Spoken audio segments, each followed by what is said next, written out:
Welcome to Restoration, creating pathways through which knowledge flows. Today we're going to look at the opening paragraph of Colson Whitehead's The Underground Railroad. This novel is, I forget how many novels he's written. This one, I guess, in a certain way, is like his breakout because it was chosen by Oprah Winfrey and became a bestseller. He's done some pretty remarkable works. My favorite is The Intuitionist, but I also understand John Henry Days is fantastic, which I have not yet gotten an opportunity to read, meaning I just haven't read it yet. And he's written some other novels, including Sag Harbor, and that one I don't prefer, but this novel here is interesting because what he does in this novel is he takes the Underground Railroad as a metaphor, literally, and he uses it to play with time and place. And he draws us along this railroad in an attempt to demonstrate the ways that racism remained a pernicious problem across the whole history of this nation. He does not traditionally follow the traditional logic that says that the farther north you go, the safer you are. He does not see the North as a kind of paradise, as a kind of promised land. Instead, the journey remains treacherous.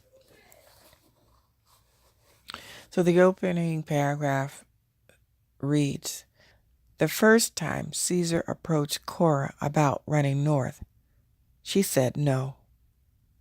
This was her grandmother talking. Cora's grandmother had never seen the ocean before that bright afternoon in the port of Ouida, and the water dazzled after her time in the fort's dungeon. The dungeon stored them until the ships arrived. Dahomean raiders kidnapped the men first, then returned to her village the next moon for the women and children, marching them in chains to the sea 2 by 2. As she stared into the black doorway, Ajari thought she'd be reunited with her father down there in the dark. The survivors from her village told her that when her father couldn't keep the pace of the long march, the slavers stove in his head and left his body by the trail. Her mother had died years before. This is the way that Whitehead draws us into the middle passage. And the middle passage, of course, is that treacherous journey across the ocean where after having been marched across land from the inland parts of the continent to the coast and then stored first in dungeons and then boarded onto ships,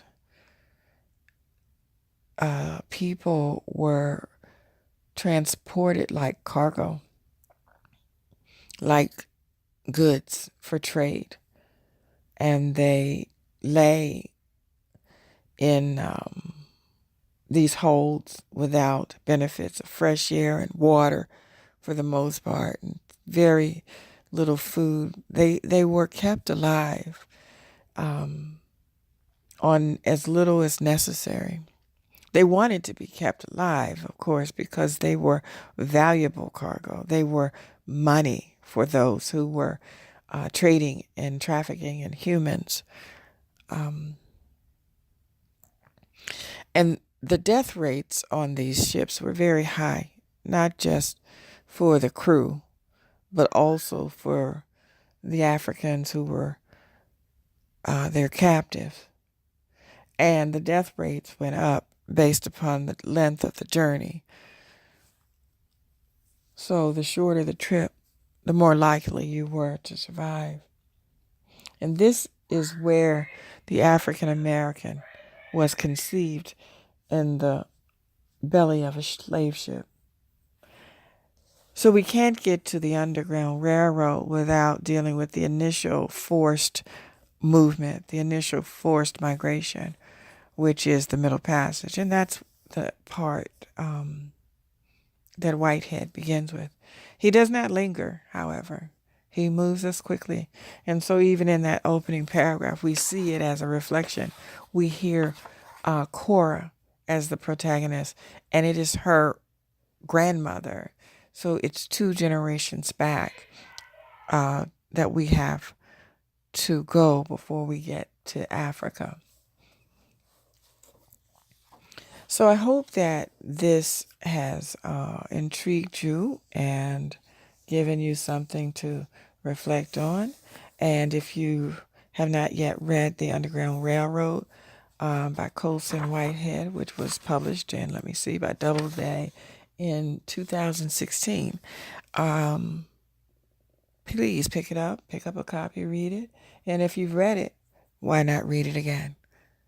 This is Restoration, creating pathways through which knowledge flows.